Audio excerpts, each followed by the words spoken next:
Drug war is a game. It was a very fun game that we were playing. Now the FBI has pulled back the curtain, revealing just how deep the rot runs with the arrest of 200 DEA agents. Here's the breakdown.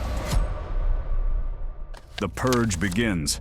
The scandal no one thought could ever see the light of day has just exploded. The very agency Americans have been told to trust with fighting the drug war, the DEA, is now being accused of climbing into bed with the very cartels they swore to dismantle. And this isn't just whispers or conspiracy chatter. It's the FBI director himself who reportedly pulled the trigger on one of the most shocking law enforcement purges in U.S. history, ordering the arrest of more than 200 DEA agents, allegedly tied to cartel money, protection rackets, and cover-ups. For decades, the DEA branded itself as America's front line against poison flooding into our neighborhoods. But what if the truth was far darker? What if the so-called protectors were actually the ones greasing the wheels of cartel operations, laundering money and looking the other way while blood soaked the streets? The FBI says the evidence is irrefutable. This story has everything: betrayal at the highest levels of law enforcement, staggering drug busts used as smokescreens, and former insiders now blowing the whistle. And the most shocking part of this expose, the DEA wasn't just failing to stop the cartels. In some cases, agents were actively partnering with them. Let's start with the chilling footage you're about to see. Drug war is a game. It was a very fun game that we were playing. Jose Irizarry wasn't some small-time rogue. He was once hailed as a DEA star, the guy who knew how to hit the cartels where it hurt. Instead, he now admits the war on drugs wasn't a war at all. It was a game, one where agents partied on yachts, pocketed cartel cash, and chalked it up to the cost of doing business. Think about that. While families across the U.S. buried their children from overdoses, while communities were ripped apart by fentanyl, the very agents meant to protect them were clinking champagne glasses in Madrid restaurants and racking up luxury shopping bills at Tiffany's. But Irizarry's confession was only the tip of the iceberg. The FBI director's move to order the arrest of 200 DEA agents came after years of whispers, trials, and botched investigations finally cracked open a pattern too big to ignore. Take the case of Joseph Bongiovanni, a DEA agent in Buffalo. In his retrial, he wasn't just accused of bending the rules, he was convicted of actively protecting drug traffickers, obstructing justice, and betraying the oath of his badge. As the U.S. attorney said, this wasn't about mistakes in paperwork. This was corruption, through and through, with jurors deciding he had knowingly conspired with the very people he was sworn to arrest. And if you thought this was an isolated incident, think again. In one of the largest DEA operations ever staged, more than 617 suspects were arrested across the United States, most tied to the notorious Sinaloa cartel. On paper, it looked like a victory. Over 480 kilograms of fentanyl, thousands of counterfeit pills, millions in cash, and military-grade weapons were seized. But behind the curtain, the question that haunted federal agencies was this: how did the cartel infiltrate so deeply, so brazenly, unless it had allies wearing badges? Even more disturbing, some of these cartel-linked cases showed DEA fingerprints, not just in undercover operations, but in what former prosecutors called looking the other way. The FBI reportedly traced flows of cartel cash through channels the DEA was supposed to be monitoring. Instead, agents allegedly used the same operations as personal slush funds. Let's pause on that. Federal agents laundering cartel money, taking their cut, then selling it back to the American public as proof of progress. The cracks in the DEA's armor became impossible to hide when local law enforcement began noticing patterns.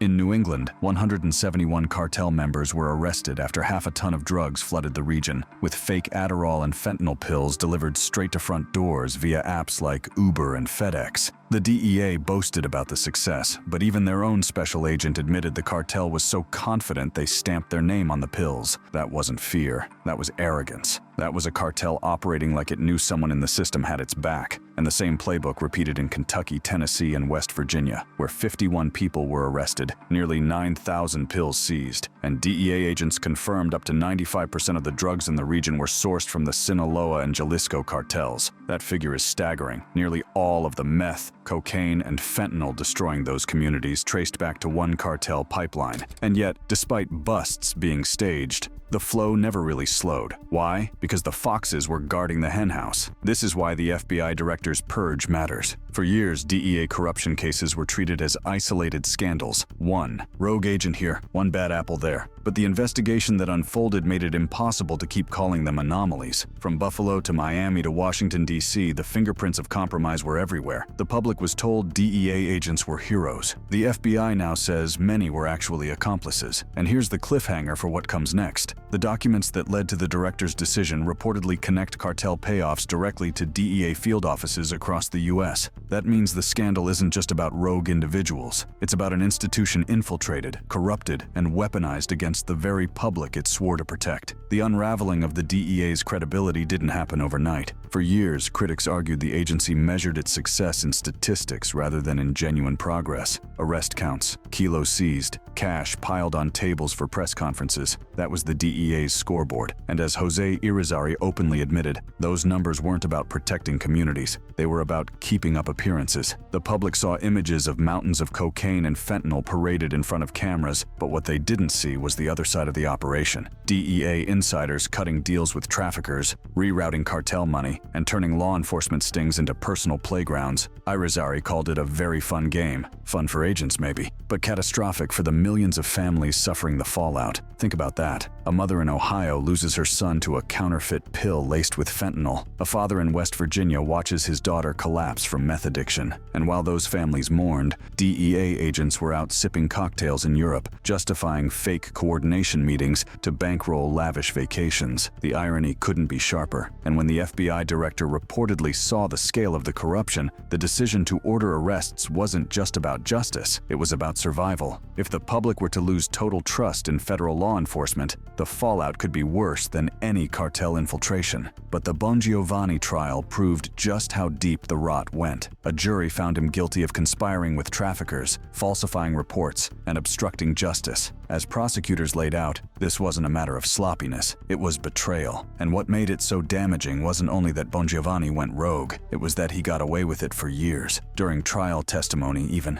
prosecutors admitted multiple DEA agents were subject to target letters, suspected of corruption so severe they couldn't even be trusted on the witness stand. That's not one bad apple, that's a poisoned tree, and the numbers tell their own story. When the DEA staged its so-called surge against the Sinaloa cartel, it claimed success by boasting of 617 arrests in just 1 week, $11 million seized, and thousands of pounds of narcotics pulled off the streets. Yet in the same breath, officials admitted the cartel still controlled entire corridors of trafficking into the U.S., pumping fentanyl and meth across state lines like an endless conveyor belt. It was almost as if the DEA needed the cartel alive. Without the drug flow, without the endless seizures, the agency couldn't justify its massive budgets or keep feeding the illusion of progress. And that illusion came at a horrific cost. Take the New England bust. Agents bragged about 500 pounds of meth and fentanyl seized, but quietly admitted the cartel was selling fake pills on social media, taking payments through apps like Uber and FedEx, and delivering poison straight to American homes. Massachusetts may have been safer for a day, as one agent put it, but the cartel didn't stop. They just reloaded. The cartels are all suppressing methamphetamine tablets, and these look exactly like an Adderall pill. Meanwhile, in Kentucky, West Virginia, and Tennessee, another 51 arrests barely made a dent. Even as agents admitted 95% of the region's drugs came from the Sinaloa and Jalisco cartels. Do you realize how damning that is? Nearly every pill, every rock, every bag destroying families in those states traced back to one cartel network, and the DEA, with all its resources, couldn't or wouldn't stop it. So when the FBI director allegedly stepped in, it wasn't just about locking up bad agents. It was about acknowledging a truth too explosive for the DEA to admit publicly. The agency had become compromised. The cartels didn't just outsmart them, they infiltrated them. And here's where the hypocrisy cuts deepest. While DEA press releases painted cartel leaders as terrorists, while politicians vowed to end the scourge of fentanyl, inside the very agency tasked with that mission, agents were taking bribes, cutting deals, and treating the drug war like a business arrangement. As Irizarry said, the best informants were the ones who played both sides. And guess what? So did the agents. This is why the FBI's purge isn't just a scandal, it's a reckoning. For decades, Americans were told to believe the DEA was fighting for them. Now the curtain has been pulled back, and what we see isn't a war. It's a marketplace, one where lives are traded for profit, corruption, and power. And the most damning evidence, sources say, is yet to come. files connecting cartel payouts directly to DEA field offices across the United States, field offices in New England, in Kentucky, in Miami, in Los Angeles. The very places where agents proudly posed with seized drugs are now under suspicion for being complicit in letting the next shipment through. That's where we leave part 1. The FBI director's purge has only just begun. The question now is not how many DEA agents were corrupt, it's how many more will be exposed when the next wave of arrests comes crashing down. The rotten core exposed. The arrests of over 200 DEA agents sent shockwaves through Washington, but the fallout wasn't confined to press releases or courtroom testimony. It ripped the mask off an institution that had for decades been shielded by secrecy and myth. Suddenly, the FBI director's decision wasn't just about corruption. It was about exposing an uncomfortable truth. America's so-called war on drugs may have always been a war built on lies. Let's start with what former insiders have already admitted. Jose Irizarry's revelations weren't just scandalous, they were systemic. When he described Team America, a band of DEA agents living like rock stars off cartel proceeds, he was hinting at something much darker, that corruption was embedded, normalized, and protected. And prosecutors knew it too. During the Bongiovanni trial, jurors heard how he actively conspired with traffickers, falsified reports, and obstructed justice. This wasn't an agent bending under pressure. It was an agent who believed he could get away with betrayal because the system had his back. And for years he was right. What the FBI uncovered, according to sources, was that Bongiovanni was far from alone. Other agents received target letters, quietly accused of corruption so severe prosecutors refused to put them on the witness stand. When the public hears about a rogue agent, the expectation is that justice prevails and order is restored. But here, the problem wasn't just a few rogues, it was an entire culture of complicity. Meanwhile, DEA field offices kept touting success. Press conferences showcased the massive 617 arrests of Sinaloa cartel suspects in 23 U.S. states. Officials boasted about the 7,000 kilograms of cocaine, nearly half a ton of fentanyl, and millions in cartel cash seized. It looked like victory, but it smelled like theater. Because while those numbers dazzled the press, overdose rates continued to climb, and cartel pipelines stayed wide open. Think about that contradiction. If the DEA was truly winning, why did the cartels seem to only grow stronger, more violent, more entrenched? Why did fentanyl, deadlier and cheaper than ever, flood neighborhoods at record levels? The answer, critics argue, is because the DEA needed the fight to continue. Busts brought headlines. Headlines justified budgets. Budgets kept the machine running. And inside that machine, corruption thrived. The FBI's purge struck hardest at this illusion. By publicly admitting DEA agents had direct ties to cartels, the director shattered the narrative of a noble war and reframed it as something closer to a business partnership. Suddenly, Americans were forced to ask, was the DEA really protecting us, or was it protecting its own interests? The scandal also reached into Congress. Lawmakers who had long rubber-stamped DEA funding now faced demands for accountability. Why had annual reports on undercover operations gone missing since 2006? Why had internal audits flagged misconduct without consequences? And most importantly, how much did leadership know, and when? Even worse, the infiltration wasn't limited to agents at the bottom. According to whistleblowers, senior officials turned blind eyes to obvious red flags, trips justified with fake coordination meetings, lavish expense reports, operations that laundered cartel money without real oversight. When FBI investigators traced these patterns, it became clear the rot wasn't peripheral, it was institutional. The question that now looms isn't whether DEA agents took bribes or cut deals. That's established. The question is whether the DEA itself can still function as a legitimate agency. How do you rebuild public trust after discovering the front line of America's drug war has been compromised for years? And here's the damning reality. The cartels themselves may not even be surprised. For decades, groups like the Sinaloa cartel thrived not just because of violence or money, but because of their ability to buy loyalty where it mattered most. Local police in Mexico, politicians in Sinaloa. Now, according to the FBI's investigation, DEA agents in the United States. The playbook is simple. Bribe the ones who can make your shipments invisible. Pay off the ones who can reroute investigations. Compromise the ones who can shut down cases before they start. And once you've bought enough silence, you don't just smuggle drugs, you smuggle power. That's exactly what played out in Massachusetts. Cartel dealers weren't hiding anymore. They were boldly stamping Sinaloa onto counterfeit pills, flooding the streets through mainstream delivery services. Why wouldn't they? They operated with the confidence of an organization that knew its suppliers had protection. And protection came at a cost that wasn't just financial, it was measured in lives. Every pill disguised as Adderall, every gram of meth shipped in through fake freight, every ounce of fentanyl dropped at a front door. Those weren't just drugs, they were weapons of mass destruction aimed directly at American communities. And the DEA, the very agency tasked with stopping it, was allegedly compromised enough to let it happen. Now the arrests of 200 agents are being called the biggest law enforcement scandal since the days of J. Edgar Hoover. Except this time, it's not about spying on politicians or running secret files. It's about collusion with transnational criminals, the very same narco-terrorists America spent decades vowing to destroy. And the fallout is just beginning. Families of overdose victims are already calling for lawsuits. Politicians are demanding congressional hearings, and the FBI director is reportedly preparing to release documents that show just how deep the DEA cartel ties ran. What those documents contain could determine the future of the DEA itself. Were these isolated networks of corruption, or was the entire agency compromised beyond repair? The FBI director's crackdown also reignited a fierce debate about whether the war on drugs was ever meant to be won, or whether it was designed to be endless. The DEA always thrived on escalation: bigger seizures, bigger arrests, bigger budgets. But the arrests of 200 of its own agents proved that escalation wasn't victory. It was addiction, an addiction to the war itself. Jose Irizarry described it bluntly. The DEA played the game for numbers: seize more cash, launder more cartel money, rack up arrests that could be paraded in front of the media. Behind closed doors, agents pocketed perks, while overdose deaths soared. And the FBI director's purge exposed that this wasn't a bug in the system, it was the system. Even the so-called victories looked hollow in retrospect. Remember the massive New England operation where 171 cartel members were arrested? Officials said Massachusetts was safer for a day.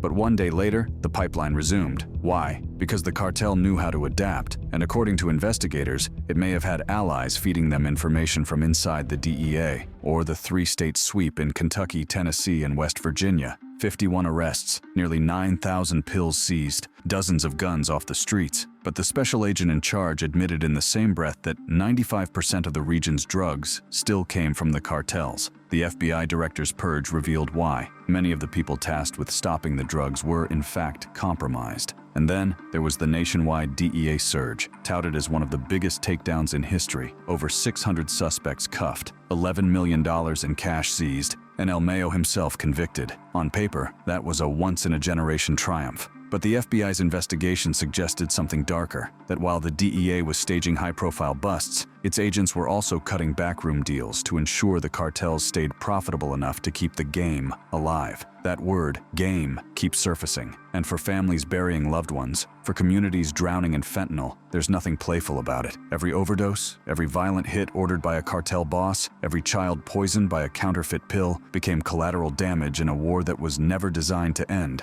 The FBI director's purge also struck fear in the halls of power. Because if DEA agents were willing to sell out their oath for money, what about the politicians who funded them? Congressional leaders are now under scrutiny for how much they knew about DEA failures and why they allowed the agency to operate with so little oversight. After all, reports had gone missing since 2006. Internal audits were ignored, and when whistleblowers raised alarms, they were silenced. This is where the scandal becomes more than corruption. It becomes betrayal at a national scale. The American people weren't just deceived by a few rogue agents. They were deceived by an entire apparatus that demanded trust while quietly colluding with criminals. And the FBI director's decision to order arrests wasn't just a legal maneuver. It was a symbolic declaration. The DEA can no longer police itself. But the question remains, what happens now? Can the DEA be salvaged, or is it too far gone? Some argue the agency should be dismantled entirely, its functions absorbed into other branches of law enforcement. Others warn that without the DEA, the cartels will only gain ground. Either way, the director's purge has made one thing undeniable.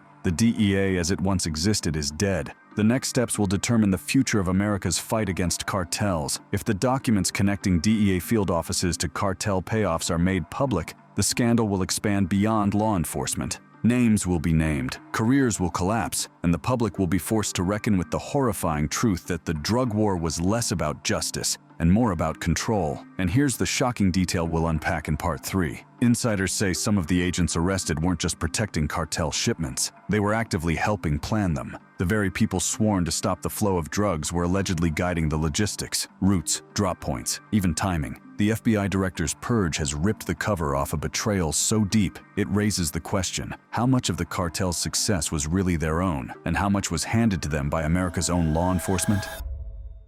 Partners in crime. The revelation that some DEA agents weren't just protecting cartel shipments, but allegedly helping plan them, marks the most explosive twist in this entire saga. If true, it means the line between trafficker and law enforcer wasn't blurred, it was erased. And that's why the FBI director's purge has been described as nothing less than a once-in-a-century reckoning for federal law enforcement. Think about what this implies. Cartel bosses, long believed to be masterminds operating from remote hideouts in Mexico, may have had their routes mapped, shipments timed, and logistics secured by U.S. federal agents themselves. That level of collusion transforms the story entirely. It's not just corruption, it's partnership. According to sources familiar with the investigation, files obtained by the FBI detail how agents in multiple field offices allegedly used their authority to misdirect surveillance, provide cover for shipments, and in some cases, even advise traffickers on avoiding detection. This wasn't passive corruption. This was active collaboration, and the effects were devastating. Every time an agent fed intel to a trafficker, it wasn't just a crime, it was a death sentence for someone down the line. A teenager who swallowed a counterfeit pill stamped to look like Adderall. A mother in West Virginia collapsing after one hit of fentanyl-laced cocaine. A father in New Hampshire overdosing from drugs trafficked directly through Lawrence, Massachusetts. These weren't statistics. They were lives stolen because federal agents chose betrayal over duty. The hypocrisy here is staggering. For decades, the DEA painted cartel leaders as narco-terrorists, monsters whose violence and greed threatened American sovereignty. And yet, what's more terroristic than a sworn U.S. agent helping those same cartels carry out their operations? What's more destructive than the betrayal of the very public you swore to protect? The FBI director's purge has already led to calls for sweeping reforms. Lawmakers are demanding congressional hearings into DEA operations, oversight failures, and financial transparency. Families of overdose victims are mobilizing, not just for justice, but for accountability. And whistleblowers are starting to speak out, describing a culture where numbers mattered more than integrity, and where looking the other way was often the easiest path to career advancement. The case of Joseph Bongiovanni now looks like a prelude. Once dismissed as a rogue outlier, his conviction for conspiring with traffickers was actually a window into a much larger pattern. If one agent in Buffalo could falsify reports, obstruct justice, and collaborate with a trafficking network, why wouldn't others across the country? The FBI's files reportedly confirm exactly that, and yet the DEA itself insists this was the exception, not the rule. In public statements, the agency has doubled down, calling convicted agents criminals who violated their oath and the people's trust. But as Ira Zari pointed out, the game wasn't about one bad agent, it was systemic. The FBI's arrests suggest he was right. What makes this revelation even more disturbing is how cartels adapted their tactics around these corrupted relationships. In New England, traffickers boldly stamped Sinaloa onto counterfeit pills, flaunting their dominance because they knew the shipments had cover. In Kentucky, nearly every gram of meth and fentanyl came from cartel pipelines, with agents reportedly guiding distribution hubs to rural markets where enforcement was weaker. And nationwide, while the DEA bragged about 617 arrests, cartel profits didn't dip. In fact, they grew. The FBI director has reportedly framed this scandal as not just a law enforcement failure, but a national security crisis. When cartel networks can compromise federal agents, the implications stretch far beyond drugs. Money laundering, arms trafficking, even human smuggling, all thrive under the same umbrella of protection. Once an agent is compromised, they don't just protect shipments, they protect an entire ecosystem of crime. And here's the chilling question. If DEA agents could be compromised, what about other branches of federal law enforcement? Could Homeland Security, Customs, or even the Department of Justice itself face the same vulnerabilities? The FBI director's purge is being described by insiders as the first wave. That implies there's more to come, and potentially other agencies to fall. But the most shocking part of all may not even be what's already been revealed. It's what hasn't. According to multiple reports, sealed indictments are waiting to be unsealed, naming not just agents but supervisors, coordinators, and even former administrators. If those names come out, this scandal could eclipse even the darkest moments of American law enforcement history. And for the American public, the betrayal cuts deep. Because this wasn't just about agents partying in Madrid or pocketing Tiffany's jewelry. This was about agents using their badges, their guns, and their authority to strengthen the very cartels they claim to fight. It's betrayal in its purest form, and the price has been paid in blood. As Part 3 continues, we'll break down the broader consequences. Because this purge isn't just about the DEA losing credibility, it's about America having to face the possibility that the drug war itself was never what it seemed. The FBI director's purge didn't just collapse careers inside the DEA, it sent shockwaves through the American psyche. For decades, the drug war was framed as a moral crusade, a black and white battle of good versus evil. But now that illusion has been shattered. When the agents tasked with dismantling cartels are caught building their success on cartel protection, the war isn't noble, it's fraudulent. Public reaction has been explosive. Families of overdose victims are furious, filing lawsuits demanding accountability. Advocacy groups are mobilizing, demanding congressional hearings that go beyond simple oversight. They want heads to roll, not just agents, but supervisors, administrators, and politicians who enabled the corruption.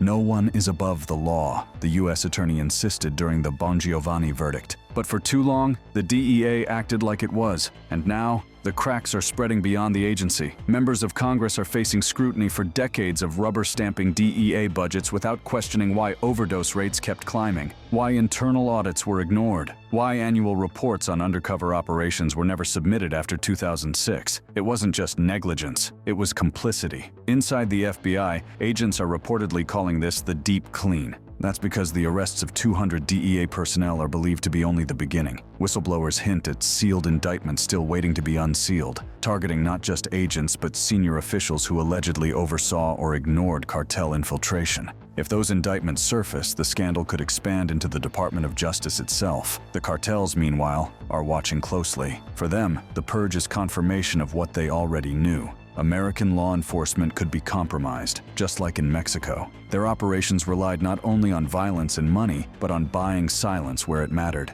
And now, thanks to compromised DEA agents, that silence extended to U.S. soil. Take the New England bust. Half a ton of meth, fentanyl disguised as Adderall, fake pills shipped straight to homes. The cartel was bold enough to stamp its name, Sinaloa, on the drugs. That wasn't arrogance, that was confidence, born from knowing their shipments had protection at levels most Americans never imagined. Or look at the Louisville operation, where agents admitted 95% of the region's drugs came from the Sinaloa and Jalisco cartels. That staggering figure tells the story. The cartels had such control that enforcement barely made a dent. Why? Because, as the FBI now alleges, some of those charged with blocking the pipeline were secretly making sure it kept flowing. The broader fallout is profound. Trust in the DEA is collapsing. Calls to dismantle the agency entirely are growing louder. Critics argue its functions should be folded into other departments under stricter oversight. Supporters counter that without the DEA, cartels would flourish unchecked. But either way, the scandal has left one fact beyond dispute. The DEA, as it once existed, is finished.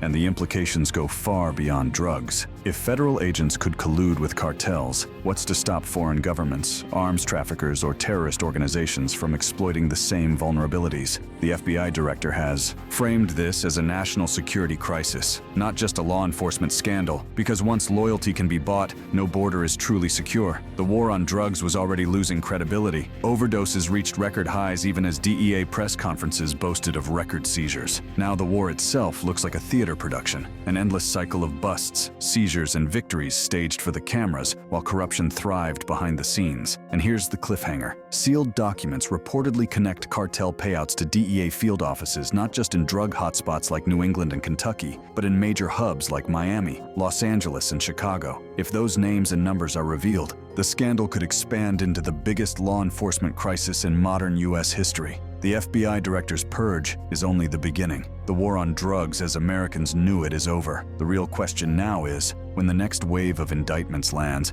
how many more of America's protectors will be exposed as partners in crime? That brings us to the end of this video. For more interesting videos like this, click on the cards on your screen.